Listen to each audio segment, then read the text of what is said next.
ਗੱਲ ਇਸ ਤਰ੍ਹਾਂ ਸੀ ਕਿ ਵੀ ਕੋਈ ਪਹਿਲੋਂ ਹੀ ਖਬੀਸ ਹੋਵੇ ਮੂਜ਼ੀ ਇੰਤਹਾ ਦਾ ਬਦ ਕਿਰਦਾਰ ਬਦਕਮਾਸ਼ ਬਦਮਾਸ਼ ਬਦ ਬਾਤਨ ਬਦ ਸ੍ਰਿਸ਼ਟ ਜ਼ਲੀਲੋ ਨਫਸ ਹੋਛਾ ਬਦ ਜ਼ਾਤ ਬਦ ਨਸਲਾ ਬਦਤਮੀਜ਼ ਨੀਚ ਕਮੀਨਾ ਘਟੀਆ ਬੇਜ਼ਮੀਰਾ ਪਹਿਲੋਂ ਹੀ ਹੋਵੇ ਤੇ ਨੰਗੇ ਇਨਸਾਨੀਅਤ ਨੰਗੇ ਵਤਨ ਨੰਗੇ ਈਮਾਨ ਨੰਗੇ ਅਖਲਾਕ ਨੰਗੇ ਖਾਨਦਾਨ ਨੰਗੇ ਜ਼ਮਾਨਾ ਨੰਗੇ ਅਦਲ ਨੰਗੇ ਸ਼ਰਾਫਤ ਨੰਗੇ ਜ਼ਮਾਨਾ ਤੇ ਸ਼ੈਤਾਨ ਇਬਨ ਸ਼ੈਤਾਨ ਫਿਰ ਨੰਗੇ ਜ਼ਮਾਨਾ ਬਲਕਿ ਉਸਤਾਦ ਸ਼ਯਾਤੀਨ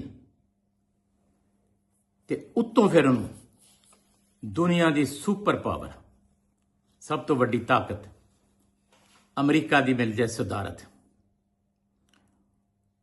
ਉਹ ਕੀ ਬਣ ਜਾਏਗਾ ਯਾਨੀ ਬਾਂਦਰ ਦੇ ਹੱਥ ਮਾਚਿਸ ਵੀ ਆ ਗਈ ਤੇ ਉਸ ਤਰ੍ਹਾਂ ਵੀ ਆ ਗਏ ਇਕੱਠੇ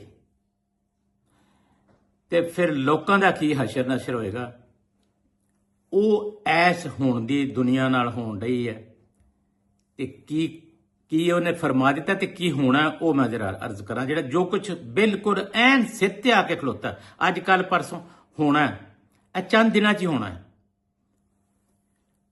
ਹਾਂ ਗੱਲ ਇਹ ਕਿ ਈਰਾਨ ਨੇ ਕੁਛ ਨਹੀਂ ਸੀ ਕੀਤਾ ਮੈਂ ਇਮਾਨਦਾਰ ਦੀ ਗੱਲ ਕੁਛ ਨਹੀਂ ਸੀ ਕੀਤਾ ਨਾ ਉਹਨੇ ਕਿਸੇ ਮੁਲਕ ਤੇ ਚੜ੍ਹਾਈ ਕੀਤੀ ਨਾ ਹਮਲਾ ਕੀਤਾ ਨਾ ਉਹਨੇ ਐਟਮ ਬੰਬ ਬਣਾਇਆ ਐਟਮ ਬੰਬ ਬਣਾਵੇ ਦੁਨੀਆ ਤੇ ਘਰ ਘਰ ਦੇ ਵਿੱਚ ਐਟਮ ਬੰਬ ਹੈ ਸ਼ਮਾਲੀ ਕੋਰੀਆ ਇੰਨਾ ਕੁ ਮੁਲਕ ਹੈ ਉਹਦੇ ਕੋਲ ਐਟਮ ਬੰਬ ਹੈ ਇਸਰਾਈਲ ਇੰਨਾ ਕਿ ਉਹਦੇ ਕੋਲ ਪਤਾ ਨਹੀਂ ਕਿਤਨੇ ਐਟਮ ਬੰਬ ਹੈ ਪਾਕਿਸਤਾਨ ਕੋਲ ਐਟਮ ਬੰਬ ਹੈ ਭੁੱਖ ਨੱਚ ਪਤਾ ਨਹੀਂ ਕਿਹਦੇ ਕੋਲ ਹੈ ਇੰਡੀਆ ਕੋਲ ਗੱਲ ਇਹ ਕਿ ਉਹ ਇੱਕ ਸੋਵਰਨ ਕੰਟਰੀ ਹੈ ਜਿਹਨੂੰ ਕਹਿੰਦੇ ਨੇ ਖੁਦ ਮੁਖਤਾਰ ਮੁਲਕ ਹੈ ਤੇ ਹਜ਼ਾਰਾਂ ਸਾਲ ਦਾ ਅਸੀਂ ਤੇ ਕੱਲ੍ਹ ਦੇ ਜੰਮੇ ਹਾਂ ਜੀ ਤੇ ਹਜ਼ਾਰਾਂ ਸਾਲ ਦਾ ਉਹ ਮੁਹੱਜ਼ਬ ਮੁਲਕ ਹੈ ਉਹ ਮੁਲਕ ਆ ਉਹਨਾਂ ਦੀ ਇੱਕ ਜ਼ਬਾਨ ਆ ਬੜੀ ਜ਼ਬਰਦਸਤ ਜ਼ਬਾਨ ਤੇ ਅਰਬਾਂ ਦੀ ਵੀ ਹੈ ਜ਼ਬਰਦਸਤ ਲੇਕਿਨ ਅਰਬ ਜਿਹੜੇ ਨੇ ਪੈਗੰਬਰਾਂ ਤੋਂ ਬਾਅਦ ਜਦੋਂ ਪੈਗੰਬਰ ਆਉਣੋਂ ਬੰਦ ਹੋ ਗਏ ਉਦੋਂ ਬਾਅਦ ਅਰਬਾਂ ਦਾ ਸਮਝ ਲਓ ਕਿ ਟਰੰਪ ਤੋਂ 4 ਹੱਥ ਅੱਗੇ ਸਾਰੇ ਪੈਗੰਬਰ ਅਰਬ 'ਚ ਕਿਉਂ ਆਏ ਇਹਦਾ ਮਤਲਬ ਹੈ ਕਿ ਕੁਝ ਉਹਨਾਂ ਦੇ ਵਿੱਚ ਐਸੀਆਂ ਬਿਮਾਰੀਆਂ ਹੈ ਸਨ ਕਿ ਜਿਹੜੇ ਸਾਰੇ ਉੱਥੇ ਨਾ ਕੋਈ ਚੀਨ 'ਚ ਪੈਗੰਬਰ ਆਇਆ ਨਾ ਕੋਈ ਅਮਰੀਕਾ 'ਚ ਆਇਆ ਨਾ ਕੋਈ ਪਾਕਿਸਤਾਨ 'ਚ ਆਇਆ ਨਾ ਈਰਾਨ 'ਚ ਆਇਆ ਸਾਰੇ ਉੱਥੇ ਉਹਨਾਂ 'ਚ ਕੋਈ ਵਾਹ ਸਾਰੀਆਂ ਬਿਮਾਰੀਆਂ ਸਨ ਤਾਂ ਹੀ ਆਉਂਦੇ ਸੀ ਨਾ ਉੱਥੇ ਹੁਣ ਈਰਾਨ ਨੇ ਕੀ ਕੀਤਾ ਕਿ ਉਹਨੇ ਆਖਿਆ ਕਿ ਮੈਨੂੰ ਜੀਣ ਦਾ ਹੱਕ ਦਿਓ ਅਮਰੀਕਾ ਨੇ ਕਿਹਾ ਵੀ ਤੈਨੂੰ ਜੀਣ ਦਾ ਹੱਕ ਨਹੀਂ ਦੇਣਾ ਕਿਉਂ ਨਹੀਂ ਦੇਣਾ ਇਸ ਲਈ ਕਿ ਈਰਾਨ ਇਸਰਾਈਲ ਦੇ ਨੇੜੇ ਆ ਈਰਾਨ ਇਸਰਾਈਲ ਨੂੰ ਇੱਕ ਇਲੈਜੀਟੀਮੇਟ ਗੈਰ ਕਾਨੂੰਨੀ ਹਕੂਮਤ ਸਮਝਦਾ ਸਾਰੀ ਦੁਨੀਆ ਸਮਝਦੀ ਹੈ ਇਸ ਵਾਸਤੇ ਇੱਕ ਫਲਸਤੀਨੀਆਂ ਦੀ ਜ਼ਮੀਨ ਤੇ ਕਬਜ਼ਾ ਕਰਕੇ ਕੁਝ ਖਰੀਦ ਕੇ ਕੁਝ ਫਲਸਤੀਨੀ ਜਿਹੜੇ ਉਸ ਵੇਲੇ ਅਰਬ ਸਨ ਉਹਨਾਂ ਦਾ ਘਟੀਆਪਣ ਸੀ ਉਹਨਾਂ ਲਾਲਚ ਆ ਕੇ ਮਹਿੰਗੀਆਂ ਵੇਚੀਆਂ ਕੁਝ ਉਹਨਾਂ ਦੀ ਬੇਵਕੂਫੀ ਸੀ ਕੁਝ ਉਹਨਾਂ ਦੀ ਜਹਾਲਤ ਸੀ ਕੁਝ ਇਹਨਾਂ ਦੀ ਚਲਾਕੀ ਸੀ ਲੇਕਿਨ ਚਲੋ ਖਰੀਦ ਲਈਆਂ ਬਾਕੀਆਂ ਤੇ ਧੱਕੇ ਨਾਲ ਕਬਜ਼ਾ ਕਰ ਲਿਆ ਉਹ ਜਿਵੇਂ ਚੂਹਾ ਰੁੱਡ ਕੱਢਦਾ ਤੇ ਸੱਪ ਮੱਲ ਲੈਂਦਾ ਇਹ ਸੱਪ ਨੇ ਮੱਲ ਲਈ ਤੇ ਉੱਥੇ ਕਰਦਿਆਂ ਆਪਣੇ ਉਹ ਬਹੁਤ ਸਾਰਾ ਇਲਾਕਾ ਬਹੁਤ ਸਾਰੇ ਮਕਾਨ ਬਹੁਤ ਸਾਰੀਆਂ ਜ਼ਮੀਨਾਂ ਬਹੁਤ ਸਾਰੇ ਘਰ ਬਹੁਤ ਸਾਰੇ ਕਾਰੋਬਾਰ ਖਰੀਦ ਕੇ ਉਹ ਇਕੱਠੇ ਹੁੰਦੇ ਰਹੇ ਫਿਰ ਉਹਨੇ ਇਹਨਾਂ ਨੂੰ ਪਤਾ ਨਹੀਂ ਲੱਗਦਾ ਇਹਨਾਂ ਦੇ ਅੱਖਾਂ ਦੇ ਵਿੱਚ ਮਿੱਟੀ ਪਾਤੀ ਮਿਰਚਾਂ ਪਾ ਦਿੱਤੀਆਂ ਸਾਰੀ ਦੁਨੀਆ ਦੇ ਯਹੂਦੀ ਇਕੱਠੇ ਹੋ ਕੇ ਆ ਗਿਆ ਉੱਥੇ ਇਸਰਾਈਲ ਬਣਾ ਲਿਆ ਬਣਵਾਇਆ ਕਿੰਨੇ ਬਰਤਾਨੀਆ ਨੇ ਤੇ ਅਮਰੀਕਾ ਨੇ ਰਲ ਕੇ ਈਸਾਈਆਂ ਨੇ ਕਿੰਨਾ ਈਸਾਈਆਂ ਨੇ ਜਿਨ੍ਹਾਂ ਨੂੰ ਯਹੂਦੀਆਂ ਨੇ ਇੱਕ ਮਿਸਾਲ ਦਿਆਂਗਾ ਮੈਂ ਤੁਹਾਨੂੰ ਇਟਲੀ 'ਚ ਹਜ਼ਾਰਾਂ ਕਬਰਾਂ ਨੇ ਉੱਥੇ ਈਸਾਈਆਂ ਦੀਆਂ ਕਬਰਾਂ ਨੇ ਔਰ ਸਾਰੇ ਦੇ ਸਾਰਿਆਂ ਨੂੰ ਕੈਮੀਕਲ ਨਾਲ ਸਾੜਿਆ ਯਹੂਦੀਆਂ ਨੇ ਉਹ ਬੋਲਦੇ ਨਹੀਂ ਲੇਕਿਨ ਇਹਨੇ ਮੁਸਲਮਾਨਾਂ ਤੋਂ ਵੀ ਗਏ ਗੁਜ਼ਰੇ ਨੇ ਮੁਸਲਮਾਨ ਜਾਹਿਲ ਨੇ ਇਹਦੀ ਸੋਚ ਰਿਹਾ ਕਿ ਮੁਸਲਮਾਨ ਮਤਲਬ ਜਾਹਿਲ ਲੋਕ ਇਸਲਾਮ ਨਹੀਂ ਜਾਹਿਲ ਨਾ ਈਸਾਈਅਤ ਜਾਹਿਲ ਹੈ ਲੋਕ ਜਿਹੜੇ ਆਪਣੇ ਆਪ ਮੁਸਲਮਾਨ ਕਹਾਉਂਦੇ ਨੇ ਉਹ ਜਾਹਿਲ ਨੇ ਜਿਹੜੇ ਈਸਾਈ ਕਹਾਉਂਦੇ ਨੇ ਉਹ ਵੀ ਜਾਹਿਲ ਨੇ ਇਹਨਾਂ ਨੂੰ ਇਹ ਨਹੀਂ ਪਤਾ ਕਿ ਜਿਹੜੇ ਤੁਹਾਨੂੰ ਮਾਰਨ ਡਏ ਨੇ, ਤੁਸੀਂ ਉਹਨਾਂ ਨੂੰ ਲਿਆ ਕੇ ਤੇ ਇੱਥੇ ਪਾਲਣ ਡਿਆ ਤੇ ਦੁੱਧ ਪਿਆਉਣ ਡਿਆ। ਸੱਪ ਨੂੰ ਦੁੱਧ ਪਿਆ, ਸੱਪ ਮੀਟ ਬਣ ਜਾਂਦਾ। ਚਲੋ ਹੁਣ ਉਹਨਾਂ ਨੇ ਇਸਰਾਇਲ ਨੂੰ ਬਣਾ ਦਿੱਤਾ। ਚਲੋ ਤੇ ਬਣਾ ਦਿੱਤਾ ਤੇ ਉਹਨੂੰ ਕਹਿੰਦਾ ਵੀ ਪਿਓ ਮਾਂ ਦੇ ਪੁੱਤਰਾ, ਹਰਾਮੀ ਮਾਂ ਦੇ ਪੁੱਤਰਾ, ਹਰਾਮੀ ਪਿਓ ਦੇ ਪੁੱਤਰਾ, ਚੱਲ ਤੈਨੂੰ ਹਰਾਮੀ ਅਸੀਂ ਬਣਾ ਦਿੱਤਾ, ਤੂੰ ਏਦਾਂ ਕਰੀ, ਆਪਣਾ ਇਹਦੇ ਇੱਜ਼ਤ ਨਾਲ ਜੀ, ਇਹਨੂੰ ਵੀ ਜੀਣ ਦੇ, ਉਹਨੂੰ ਵੀ ਜੀਣ ਦੇ, ਜਿਹੜਾ ਤੂੰ ਆਪਣੀ ਐਸ਼ ਦੀ ਜ਼ਿੰਦਗੀ ਬਸਰ ਕਰ। ਪੈਸਾ ਤੁਹਾਡੇ ਕੋਲ ਸਾਰੀ ਦੁਨੀਆ ਦਾ, ਕਿਸੇ ਕੁਛ ਆਖਣਾ ਹੀ ਨਹੀਂ ਸੀ। ਉਹਨੇ ਆਖਿਆ ਨਹੀਂ, ਮੈਂ ਗ੍ਰੇਟਰ ਇਸਰਾਈਲ ਬਣਾਉਣਾ ਤੇ ਮੈਂ ਉਹ ਸਾਰੀ ਦੁਨੀਆ ਤੇ ਇਰਦ ਗਿਰਦ ਵਾਲਿਆਂ ਤੇ ਕਬਜ਼ਾ ਕਰਨਾ। ਤੇ ਕੀਤਾ ਵੀ। ਸ਼ਾਮ ਅੱਧਾ ਖਾ ਗਿਆ, ਲਬਨਾਨ ਦੀਆਂ ਚੋਟੀ ਦੀਆਂ ਪਹਾੜੀਆਂ ਖਾ ਗਿਆ, ਸ਼ਾਮ ਦੀਆਂ ਖਾ ਗਿਆ, ਪਤਾ ਨਹੀਂ ਕੀ ਸਾਰਾ ਫਲਸਤੀਨ ਨੂੰ ਖਾ ਗਿਆ। ਹੁਣ ਕੀ ਕੀਤਾ ਉਹਨੇ? ਜਦੋਂ ਇਹ ਸਾਰਾ ਕੁਝ ਕਰ ਲਿਆ ਤੇ ਈਰਾਨ ਦੇ ਤੇ ਬਿਲਕੁਲ ਪੜੋਸ ਚ, ਅਰਬਾਂ ਤੇ ਹੋਸ਼ ਕੋਈ ਨਹੀਂ। ਅਰਬ ਤੇ ਇਸ ਵੇਲੇ ਨਸ਼ੇ ਧੋਤੇ ਨੇ ਤੇਲ ਦੇ ਚ। ਉਹਨਾਂ ਦਾ ਕੋਈ ਉਹ ਲੱਗਦਾ ਹੈ, ਦੱਸਦੇ ਨੇ ਕਿਸੇ ਮੁਸਲਮਾਨ ਨਾ ਵੀ ਮੁਸਲਮਾਨ ਨਾਲੇ ਰੱਖਦੇ, ਕੰਮ ਮੁਸਲਮਾਨ ਵਾਲਾ ਨਹੀਂ। ਸ਼ਾਮ ਲਬਨਾਨ ਜਿਹੜਾ, ਲਬਨਾਨ ਈਸਾਈਆਂ ਦਾ ਤੇ ਮੁਸਲਮਾਨ ਦਾ ਰਲ ਕੇ ਹੈ, ਬੜੇ ਪਿਆਰ ਨਾਲ ਆਪਸ ਚ ਰਹਿਣ ਡਏ ਨੇ। ਨਾ ਉਹਨਾਂ ਦਾ ਈਸਾਈਆਂ ਵਾਲਾ ਕੰਮ ਹੈ, ਨਾ ਉਹਨਾਂ ਦਾ ਮੁਸਲਮਾਨਾਂ ਵਾਲਾ ਕੰਮ। ਸਦਰ ਜਿਹੜਾ ਈਸਾਈ ਹੁੰਦਾ ਤੇ ਵਜ਼ੀਰ ਆਜ਼ਮ ਮੁਸਲਮਾਨ ਹੁੰਦਾ, ਜਾਂ ਇਸ ਤਰ੍ਹਾਂ ਆਪਸ ਸੁੱਖ ਨਾਲ ਰਹਿਣ ਡੇ, ਇਤਫਾਕ ਨਾਲ ਰਹਿਣ ਡੇ ਨੇ ਸਾਲ ਹਾ ਸਾਲ ਤੋਂ। ਰੋਜ਼ ਲਬਨਾਨ ਤੇ ਆ ਕੇ ਬੰਬਾਰੀ ਕਰਦੀ, ਨਾ ਈਸਾਈ ਬੋਲਦੇ ਨਾ ਮੁਸਲਮਾਨ ਬੋਲਦੇ। ਇਹ ਗੱਲ ਇਹਨੇ ਨੋਟ ਕਰ ਲਈ ਇਹਨੇ, ਈਰਾਨ ਨੇ, ਕਿ ਵੀ ਇਹ ਤੇ ਵੱਧਦੇ ਜਾਂਦੇ ਆ ਤੇ ਨਾ ਇਹ ਅਰਬ ਜਿਹੜੇ ਨੇ ਤੇ ਨਸ਼ੇ 'ਚ ਨੇ, ਦੌਲਤ ਦੇ 'ਚ, ਤੇ ਲੈ ਜਾਣਾ। ਹੁਣ ਥੋੜੀ ਦੇਰ ਲੈਣ ਵਾਲਾ ਇਹਨਾਂ ਮੰਗਿਆ ਕਰਨਾ ਅਰਬਾਂ ਨੇ, ਛੇਤੀ ਬਹੁਤ ਛੇਤੀ ਆ ਜਾਣਾ ਤੇ ਵੇਲਾ ਇਹਨਾਂ ਦੀ ਆਪਣੀਆਂ ਕੀਤੀਆਂ। ਉਹਨੇ ਆਖਿਆ ਵੀ ਮੈਂ ਇਸ ਨੂੰ ਇਲੈਜੀਟੀਮੇਟ, ਇਸ ਨਜਾਇਜ਼ ਬੱਚੇ ਨੂੰ ਨਹੀਂ ਮੰਨਦਾ ਇਸਰਾਈਲ। ਉਹਦਾ ਹੱਕ ਹੈ ਕਹਿਣ ਦਾ। ਉਹ ਕਿਹੜਾ ਮੰਨਦਾ ਇਸਰਾਈਲ? ਅਸੀਂ ਕਿਹੜਾ ਮੰਨਦੇ ਹਾਂ? ਇੰਡੀਆ ਕੱਲ ਤੱਕ ਨਹੀਂ ਸੀ ਮੰਨਦਾ, ਅੱਧੀ ਦੁਨੀਆ ਨਹੀਂ ਸੀ ਮੰਨਦੀ। ਠੀਕ ਹੈ ਜੀ, ਤੂੰ ਹੱਕ ਹੈ ਕਹਿਣਾ ਮੈਂ ਨਹੀਂ ਮੰਨਦਾ। ਮੈਂ ਕਿਹਾ ਤੇਰੀ ਕੀ ਜ਼ਰੂਰਤ ਬਈ ਤੂੰ ਕਵੇਂ ਮੈਂ ਨਹੀਂ ਮੰਨਦਾ? ਤੂੰ ਮੰਨੇਗਾ ਵੀ ਤੇ ਸਾਡੀ ਮਰਜ਼ੀ ਦੇ ਮੁਤਾਬਕ ਮੰਨੇਗਾ।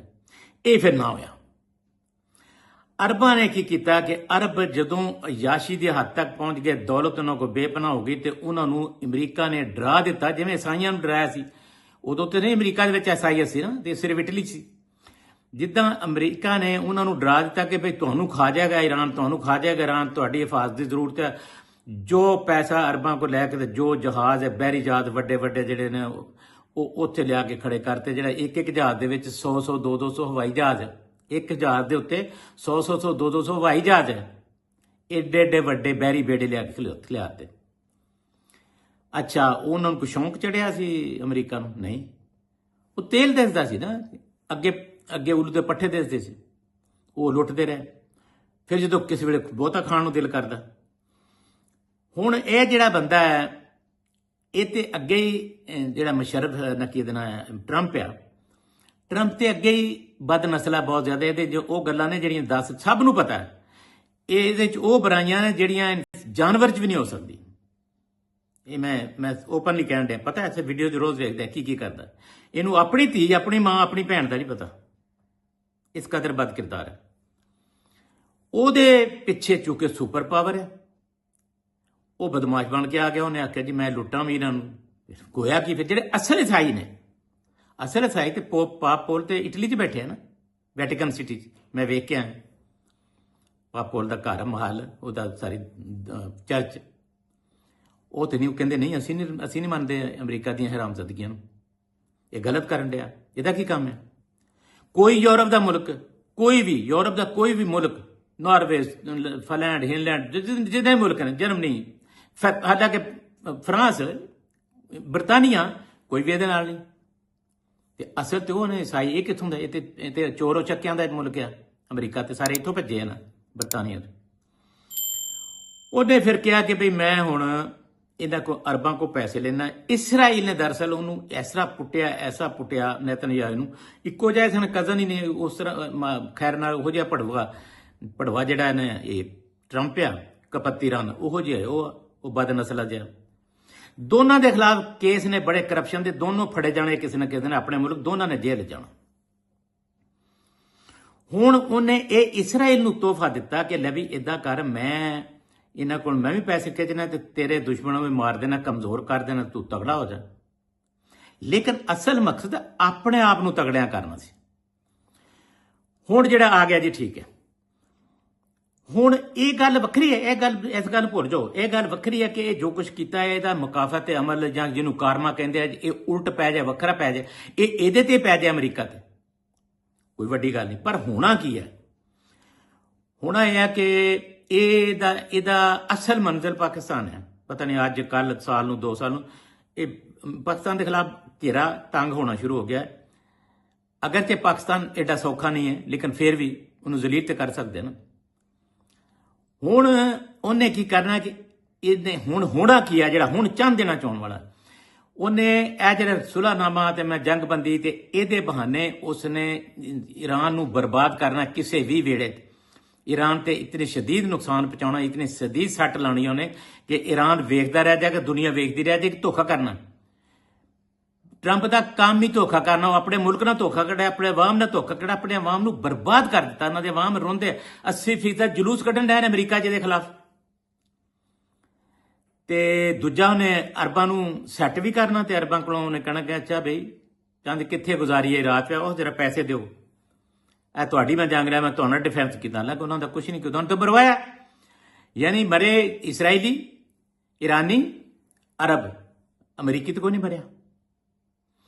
ਹੁਣ ਉਹਨੇ ਜਾਂਦਿਆਂ ਜਾਂਦਿਆਂ ਐਸੀ ਜ਼ਰਬਕਾਰੀ ਜਿਹਨੂੰ ਕਹਿੰਦੇ ਉਹ ਲਾ ਕੇ ਜਾਣਾ ਹੈ। ਤੇ ਸੁਣ ਲਓ ਸਾਰੀ ਗੱਲ, ਜਿੱਤ ਇਹਦੀ ਫੇਰ ਚ ਭਾਵੇਂ ਕਿੰਨਾ ਵੀ ਤਬਾਹ ਕਰ ਦੇ, ਜਿੱਤ ਇਹਦੇ ਚ ਈਰਾਨ ਦੀ ਹੈ। ਦੂਸਰੀ ਜਿੱਤ ਇਹਦੀ ਹੋਣੀ ਹੈ ਇਸਰਾਈਲ ਦੀ। ਦੋਨੇ ਜਿੱਤਣਾ, ਈਰਾਨ ਨੇ ਤੇ ਇਸਰਾਈਲ ਨੇ। ਹਾਰ ਹੋਣੀ ਆ ਅਰਬਾਂ ਦੀ, ਸ਼ਿਕਸਤ ਮੁਕੰਮਲ ਹਾਰ ਹੋਣੀ ਆ ਅਮਰੀਕਾ ਦੀ। ਹਾਰ ਹੋਣੀ ਆ ਉਹ ਸਾਰੇ ਜਿਹੜੇ ਜਿਨ੍ਹਾਂ ਨੇ ਇਹਦੇ ਚ ਭੱਜ ਕੇ ਹਿੱਸਾ ਲਿਆ, ਉਸ ਮੁਲਕ ਨੇ ਜਿਹੜੇ ਈਰਾਨ ਦੇ ਖਿਲਾਫ ਲੜੇ। ਲੇਕਿਨ ਨਾ ਈਰਾਨ ਨੂੰ ਮਿਟਾ ਸਕਦਾ ਕੋਈ, ਨਾ ਇਸਰਾਈਲ ਨੂੰ ਮਿਟਾ ਸਕਦਾ ਕੋਈ। ਇਹ ਦੋਵੇਂ ਨਹੀਂ ਮਿਟਣੇ। ਨੁਕਸਾਨ ਪਹੁੰਚਣਾ ਹੈ, ਕਮਜ਼ੋਰ ਹੋਣਾ ਅਮਰੀਕਾ, ਕਮਜ਼ੋਰ ਹੋਣਾ ਹਿਟਲਰ, ਕਮਜ਼ੋਰ ਹੋਣਾ ਨਤਨਯਾਹੂ। ਇਸਰਾਈਲ ਨੇ ਕਮਜ਼ੋਰ ਨਹੀਂ ਹੋਣਾ, ਇਹਨੇ ਹੋਣਾ ਹੈ ਵਜ਼ੀਰ ਆਜ਼ਮ। ਲਓ ਜੀ, ਇਹ ਦੇਖ ਲੈਣਾ ਤੁਸੀਂ ਚੰਦ ਦਿਨ ਚ ਇਹ ਕੁਛ ਹੋਣਾ। ਇਹਨੇ ਧੋਖਾ ਕਰਨਾ, ਇਹਨੇ ਹਮਲਾ ਕਰਨਾ, ਔਰ ਹਮਲਾ ਕਰਕੇ ਇਹਨੇ ਤਹਿਸ ਨਹਿਸ ਕਰਨੀ ਹੈ। ਉਹਨੇ ਇਹਨੂੰ ਬਰਬਾਦ ਕਰਨਾ। ਈਰਾਨ ਨੂੰ ਹਾਰ ਉਹਨੂੰ ਹੋਣੀ, ਸ਼ਿਕਸਤ ਖਾ ਕੇ ਜਾਣਾ ਉਹਨੇ।